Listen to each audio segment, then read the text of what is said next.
दोस्तों, जैसा कि आपको पता है कि ग्रामीण डाक सेवक के जो टर्म्स एंड कंडीशंस है, जो सर्विस कंडीशन है, जो डिमांड्स है, जो मांगे हैं जीडीएस की, उसको लेकर ऑल इंडिया ग्रामीण डाक सेवक यूनियन एक ऑल इंडिया कॉन्फ्रेंस की मीटिंग करने जा रहा है। पिछले वाले वीडियो में मैंने बताया था ऑल इंडिया कॉन्फ्रेंस 2 मार्च से लेकर 4 मार्च तक है। तो 3 दिन का ये ऑल इंडिया कॉन्फ्रेंस मीटिंग है। तो इसमें बहुत कुछ डिस्कशन किया जाएगा जीडीएस यूनियन के बारे में और ग्रामीण डाक सेवक जो स्टाफ है, कर्मचारी हैं, उनके बारे में भी। विशेषकर इस वीडियो में हम लोग जीडीएस के 8 डिमांड्स को देखेंगे कि कौन सी 8 डिमांड्स है ग्रामीण डाक सेवकों की, जिस पर मेन फोकस रहेगा ऑल इंडिया कॉन्फ्रेंस में। तो वही हम 8 डिमांड्स देख लेते हैं बिना टाइम वेस्ट किए। ये 30 एक का सर्कुलर है और ये ग्रामीण डाक सेवक यूनियन की तरफ से जारी किया गया है।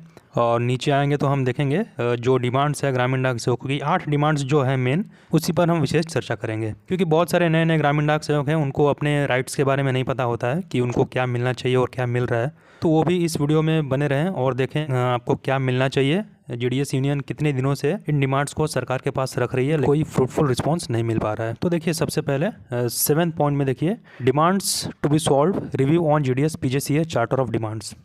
देखिए, एक एक करके हम इसको देखेंगे कि क्या क्या डिमांड्स है। सबसे फर्स्ट में है ए पॉइंट में, grant of civil servant status pension SDBS to GDS employ. Civil servant का स्टेटस का दर्जा आपको मिलना चाहिए सभी ग्रामीण डाक सेवकों को। तो पेंशन की बात आती है तो पेंशन भी ग्रामीण डाक सेवकों को मिलना चाहिए। और एसडीबीएस आपको पता है, सर्विस डिस्चार्ज बेनिफिट स्कीम, ये भी ग्रामीण डाक सेवकों को 3% कटता है, तो इसको 10% डिडक्शन के लिए डिमांड होना चाहिए।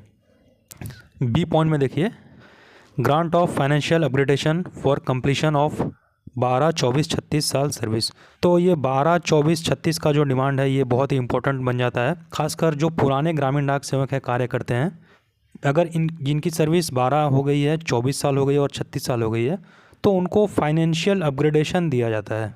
हालांकि दिया जाना चाहिए, अभी दिया जाता नहीं है, दिया जाना चाहिए, इसकी डिमांड्स है लिस्ट में, लेकिन ये नहीं दिया जाता है क्योंकि नए वाले ग्रामीण डाक सेवक को भी उतनी ही बेसिक पे काम करना पड़ता है, उतनी ही टीआरसीए पर, और जो पुराने हो गए हैं वो भी सेम टीआरसीए पे काम करते हैं। तो इसलिए जो 12-24-36 का है, ये स्पेशल जो पुराने ग्रामीण डाक सेवक हैं उनके लिए ये लागू होना चाहिए। नंबर 3 में देखिए, leave accumulation up to 180 days and grant encashment of leave.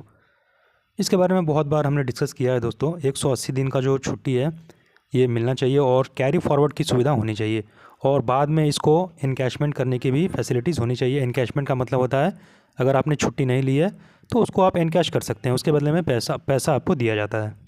तो वो सुविधा भी ग्रामीण डाक सेवक को मिलनी चाहिए, फिलहाल अभी नहीं मिल रही है।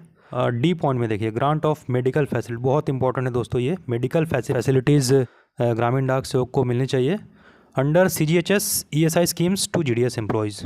जो सेंट्रल गवर्नमेंट हेल्थ स्कीम है, इसके तहत मेडिकल की सुविधा सभी ग्रामीण डाक सेवक कर्मचारियों को दी जानी चाहिए।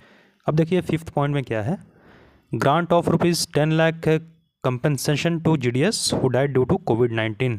तो कोविड-19 में जो जिनकी मृत्यु हुई है ग्रामीण डाक सेवक की, उनको 10 लाख रुपए का कंपनसेशन मिलना चाहिए था, लेकिन अब तक नहीं मिला।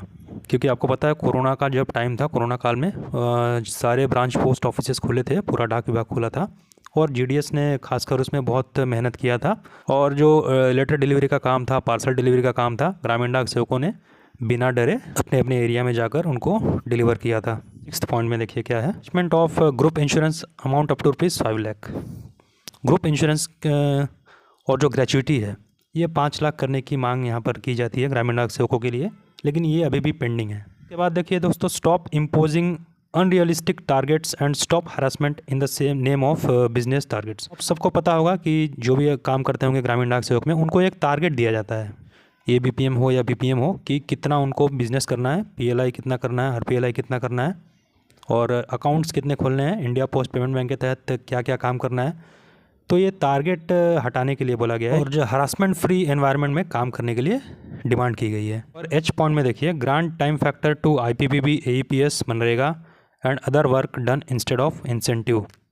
तो जो इंसेंटिव बेस्ड स्कीम है, जैसे इंडिया पोस्ट पेमेंट बैंक हो गया और जो आरपीएलआई पीएलआई हो गया, इसके बदले में इंसेंटिव मिलता है। ये टाइम फैक्टर को बढ़ाया नहीं जाता है, टाइम में इन कार्य को इंक्लूड करने के लिए बोला गया है, ताकि 8 घंटे का कार्य ऑटोमेटिक हो और 8 घंटे के हिसाब से टीआरसीए बने। दोस्तों, हमने 8 पॉइंट्स देखे, ABCDEFGH तक देखा हमने।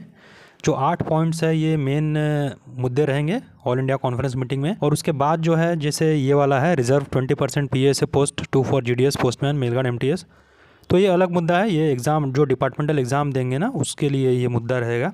फिलहाल जो अभी ग्रामीण डाक सेवक के पोस्ट पर कार्य कर रहे हैं उनके लिए ये 8 फैक्टर है, 8 डिमांड्स है जो उनके लिए ज़रूरी है। इसमें से एक आप बोल सकते हैं जो ग्रांट ऑफ ग्रेचुइटी है, वो मैंने बताया ऊपर, ये इसके साथ ही मैंने जोड़ दिया था ग्रुप इंश्योरेंस स्कीम के साथ।